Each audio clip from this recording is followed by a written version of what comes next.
Most people believe debt announces itself loudly. They expect warning signs, pressure, or a visible breaking point. In reality, debt usually changes financial flexibility quietly, long before stress becomes obvious. A person can feel stable, employed, and organized while their options are already shrinking underneath them. This is why debt creates risk without drama. It does not arrive as an emergency. It arrives as a slow adjustment in how money is allowed to move. Imagine a 38-year-old professional living in a mid-sized American metro area. He earns a solid income, pays every bill on time, and does not feel reckless. Yet every financial decision he makes must pass through invisible restrictions created by past borrowing. He cannot switch jobs freely. He cannot pause income temporarily. He cannot redirect cash quickly when conditions change. These limitations did not appear overnight. They accumulated silently through normal-looking decisions. Debt alters financial flexibility through timing rather than totals. Most people evaluate finances by monthly affordability. They ask whether payments fit inside current income. That framing hides the real cost. Flexibility depends on how quickly money can change direction without penalties, delays, or obligations pulling it back.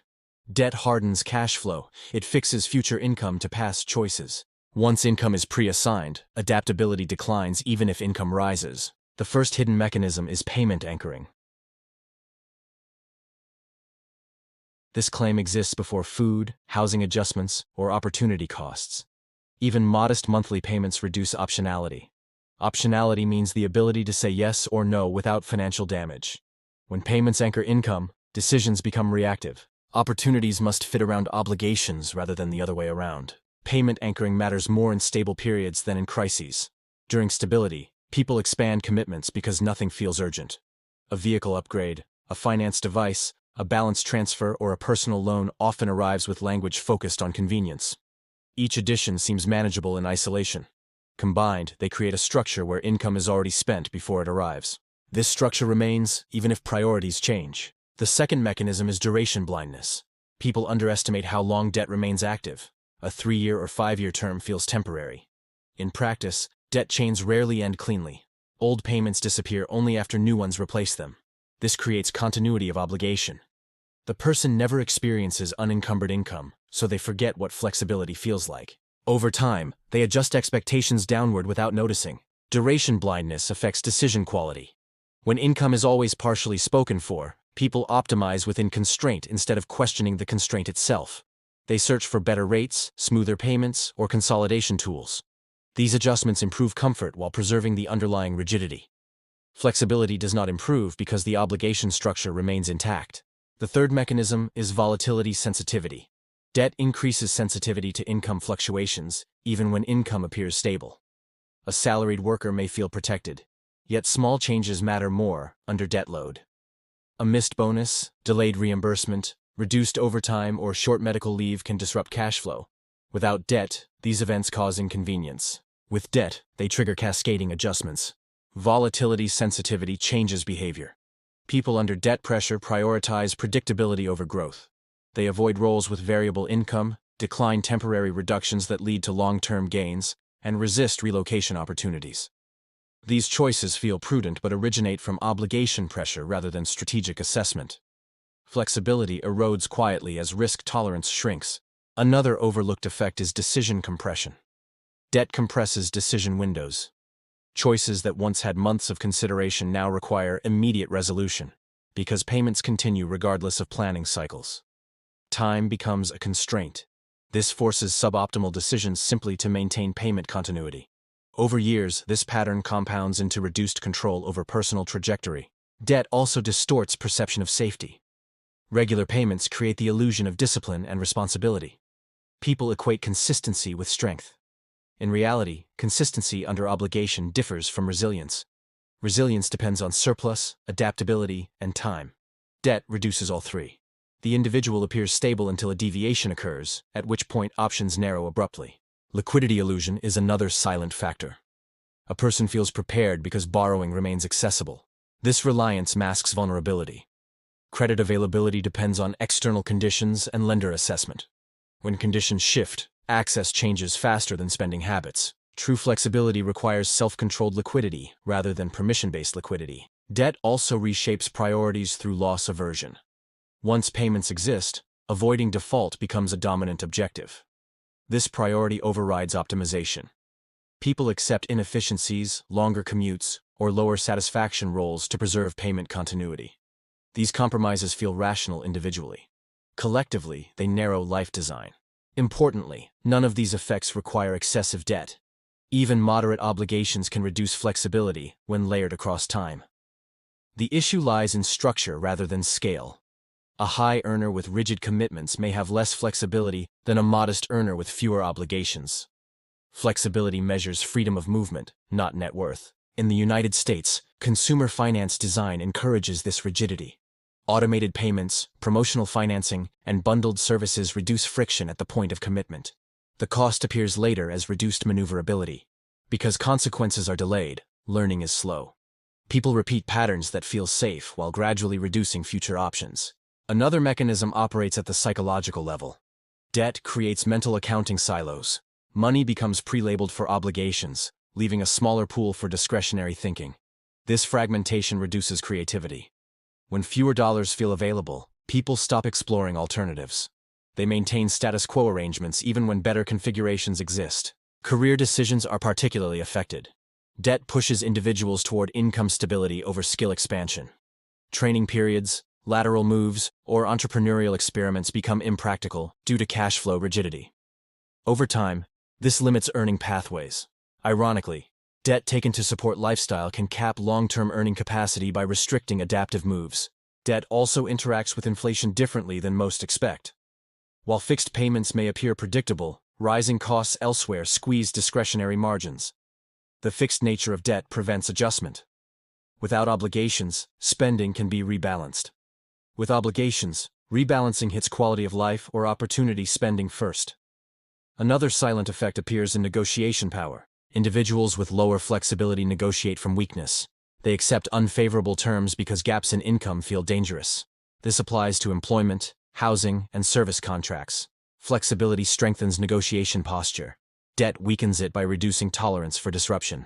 Even emotional bandwidth is affected. Persistent obligations occupy cognitive space. Decision fatigue increases. People simplify choices by sticking with familiar paths. This conservatism is not wisdom. It is exhaustion. Over years, it narrows exposure to improvement. A critical insight is that debt does not need to fail to cause harm. It succeeds in collecting payments while quietly extracting adaptability. By the time stress appears, flexibility is already gone. This delayed feedback explains why many financially responsible individuals feel trapped, despite outward stability. Understanding debt through flexibility rather than morality changes analysis. The issue is not discipline or character. It is system design.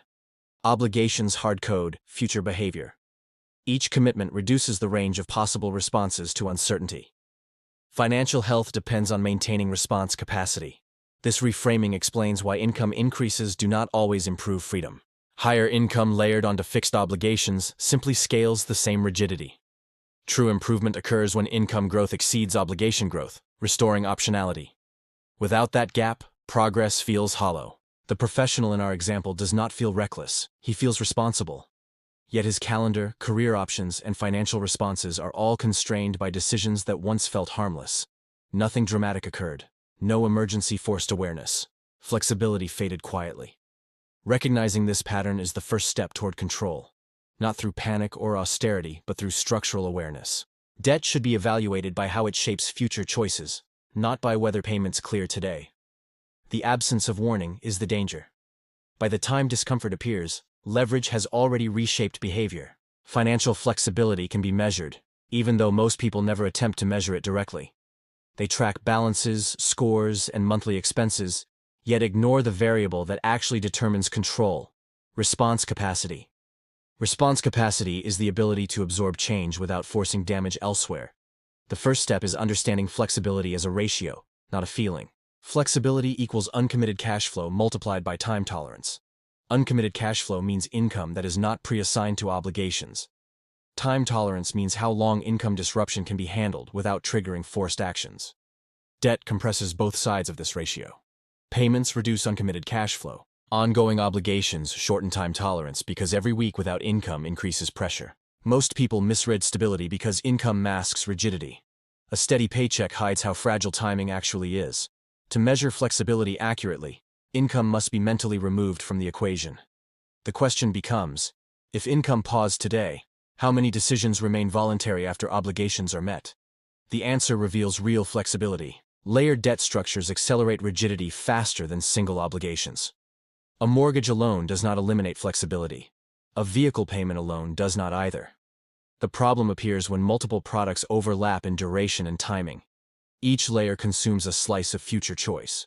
Over time, the stack becomes dense. Flexibility does not decline linearly. It collapses once overlap reaches a threshold. This explains why people often feel fine until they do not. The system works smoothly until a small disturbance arrives. At that moment, every obligation activates simultaneously. The person experiences shock, not because the event is severe, but because the system lacks slack. Slack is unused capacity. Debt systems are designed to minimize slack. Another overlooked contributor is synchronization risk. Many obligations draw funds on similar schedules. Rent, loans, subscriptions, and services often cluster around the same dates. This creates peak pressure periods. Even if total monthly income covers expenses, short-term timing gaps create stress. Without debt, timing mismatches are easier to absorb. With debt, timing becomes critical. Flexibility also depends on reversibility. Some financial choices can be undone cheaply. Others cannot. Debt often falls into the irreversible category. Once signed, reversing requires fees, penalties, or credit impact. High irreversibility reduces adaptability. Measuring flexibility requires identifying which obligations resist reversal and how costly exit becomes under pressure. Employment flexibility deserves special attention. Debt ties income to continuity. This discourages strategic pauses, retraining, or transitions. Even when long-term outcomes improve, short-term income gaps feel dangerous. As a result, individuals remain in roles that underutilize skills. Over a decade, this stagnation can cost more than the original borrowing ever provided. Flexibility erosion also affects geographic mobility. Relocation decisions require liquidity, timing tolerance, and risk absorption. Debt consumes all three. Even when relocation improves earning power or quality of life, obligations anchor people in place. This is rarely acknowledged because housing and transport debt are normalized. Rebuilding flexibility does not start with motivation. It starts with sequencing. Randomly paying extra toward obligations feels productive, but often restores little control. The objective is not balance reduction alone. The objective is releasing cash flow and extending time tolerance. The order in which obligations are addressed matters more than speed. Obligations that consume cash flow and resist adjustment are priority constraints. Eliminating one such constraint can increase flexibility more than reducing several smaller ones. This is why strategic restructuring focuses on cash flow liberation rather than psychological wins. Flexibility responds to structural changes, not emotional satisfaction. Another powerful lever is obligation decoupling. When income sources and payment obligations are tightly coupled, flexibility is low. Decoupling means ensuring that short-term income disruptions do not immediately threaten essential obligations. This can be achieved through buffering structures rather than reliance on borrowing access. Liquidity design plays a role here. True liquidity is self-controlled and penalty-free. It is not borrowed. When liquidity exists outside obligation cycles, response capacity increases. This allows decisions to be evaluated calmly rather than under deadline pressure. Calm evaluation improves outcomes without requiring exceptional discipline. Flexibility restoration also involves renegotiating time. Extending time tolerance increases optionality. This is different from extending debt duration. Time tolerance refers to how long one can operate without forced decisions. Increasing this buffer changes negotiation posture, career options, and stress response simultaneously. An important insight is that flexibility compounds positively, just as rigidity compounds negatively. Small improvements create breathing room. Breathing room enables better decisions. Better decisions further improve structure. This virtuous cycle often begins with one structural adjustment rather than sweeping changes.